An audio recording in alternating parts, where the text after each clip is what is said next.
Saturday Social is powered by EA Sports FIFA 23 with PlayStation.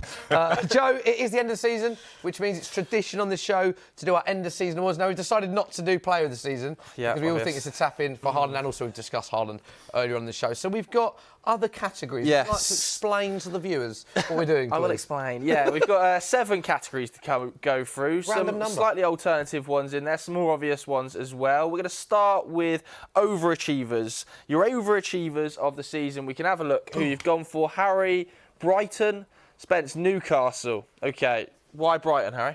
I don't think anyone thought they was going to get European football. I don't think anyone thought that they was going to play the type of football that they've played.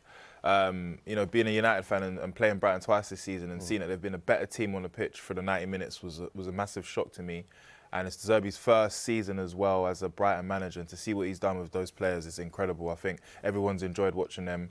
Happy that they're in Europe as well, and I think next season, if they sell but also buy right, I think they'll be a mainstay for European football again. He's not even had a pre-season De Zerbi with them, is he? Is unbelievable. Well, I want to know what's happening. I need to learn. He can make me a better person. Yeah, it just seems like he just knows what he's doing. To be fair, Pep Guardiola. Pep Guardiola's been talking about him. Pep does this a lot though. Pep will say that a frog is better than a lion. Like, he's one of those people. He would just say he knows how to lie really, really well. It's better in the water. What don't you believe? You got Newcastle.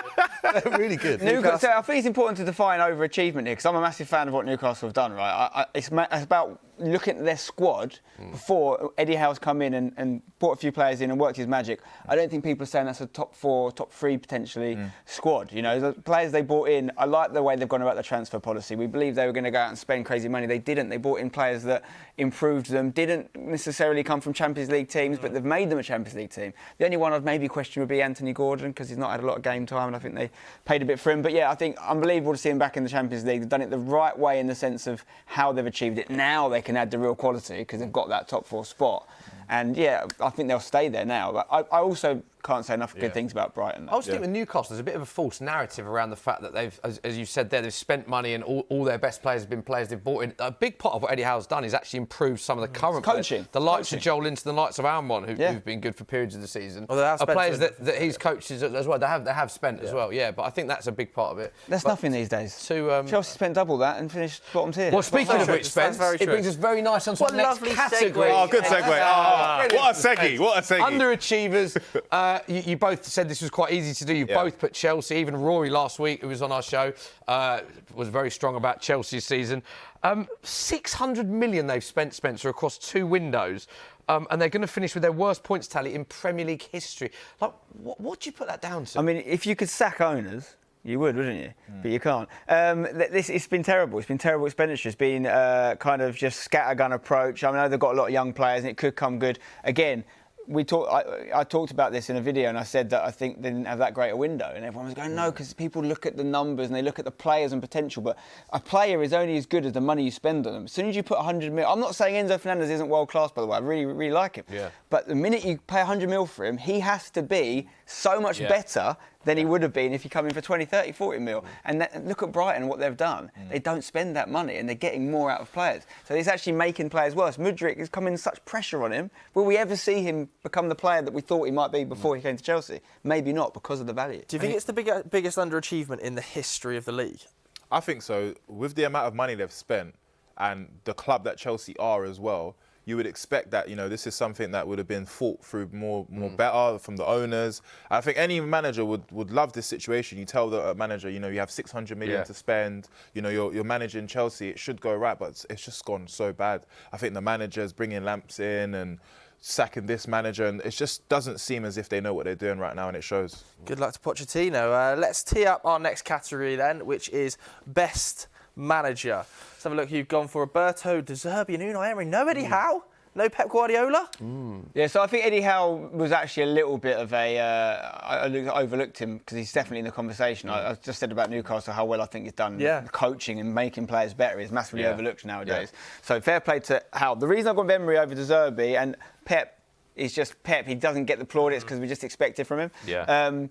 Is because De Zerbi's fantastic, right? But I think you've got to give the plaudits to the people behind the scenes at Brighton because we're seeing managers come in and the results stay the same. Tony Blue. Like Graham Potter maybe got too much credit for what Brighton are doing. And maybe De Zerbi's getting too much credit right now. I'm not saying he's not good, but let's see what happens if he does move. I've got a feeling Brighton are going to keep performing at the level they are because their structure is so good. Whereas Emery's come into a really poor, looking relegation potentially threatened Aston Villa side, and he's got some of the most points of anyone in the league since he's come in as a manager. Most points. Again, with players that aren't world beaters, not yet anyway. Yeah. So we can't say enough good things about him. And I love the narrative of kind of what happened at Arsenal and him coming back and proving to people what he can do. Yeah.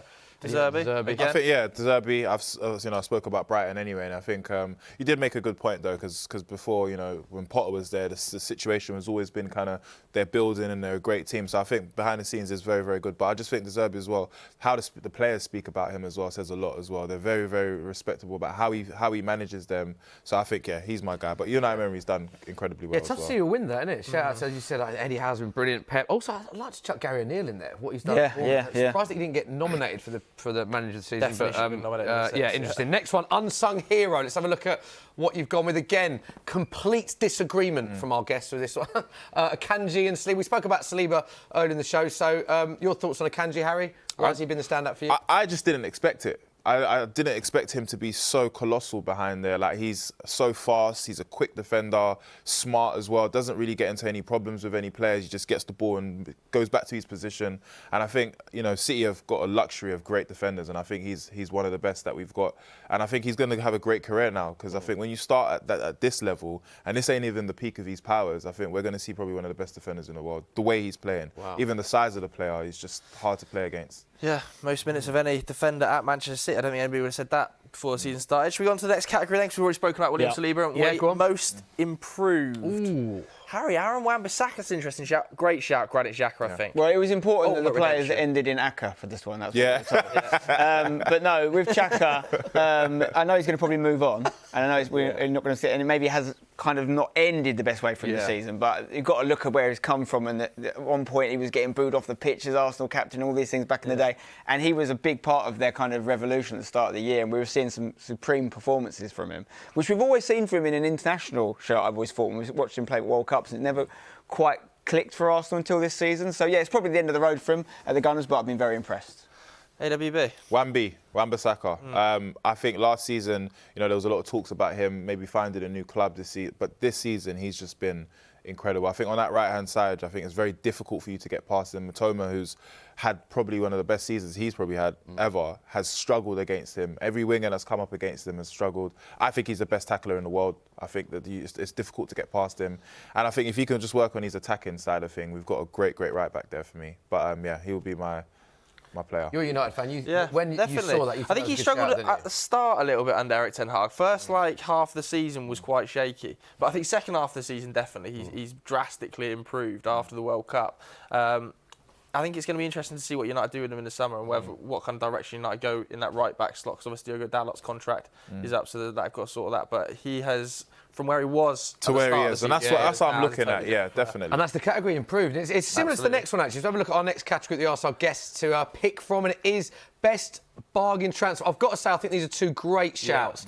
I've been raving about João Palhinha all season. I think he's been superb and really underrated to the first part of the season. Spence, he's the stand-up for you. Yeah, you talk about Wan-Bissaka obviously being a great tackler. He's a great tackler as well. He's great at getting the ball back for his side. And you look at, again, we've both gone with Fulham players, and we've not really talked about Fulham today, but and again, their season petered out a little bit after the Mitrovic ban and things like that. But they have had an amazing season. I think they would have been in the European conversation had they not had that big ban. But he's a massive part of it. Because he was suspended at a patch, and when he came out, the team just wasn't the same. At West Ham. He's 100% my closest we'll get to a like-for-like replacement if Declan Rice leaves. Because I think we can get him probably half the price. Yeah, he's a few years older. But if you look at the statistics of interceptions and tackles made and things in the league, he's leading everything, really. And from where he was, Fulham didn't play 3 Premier League games. Fulham lost all 3 Premier League games when he didn't play. He's got the most tackles in the entire Premier League. But then I think it's a good shout as well. Considering the price, obviously the category's bargain buy, and it was a relatively low price they paid for a keeper. Yeah, and for someone that was kind of didn't know where he was going to go in terms of his career, I think Fulham was a perfect suit for him. He's been very, very, very good. I think for 8 million as well, you don't get better than that as well in the Premier League for an experienced German keeper as well.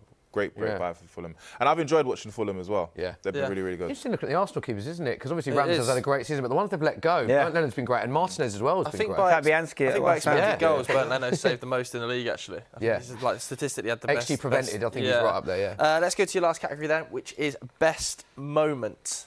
Oh, here we go, Spencer. Harry, continue with the. No, I love Brighton. I love Brighton. You got a bit, yeah. Conte.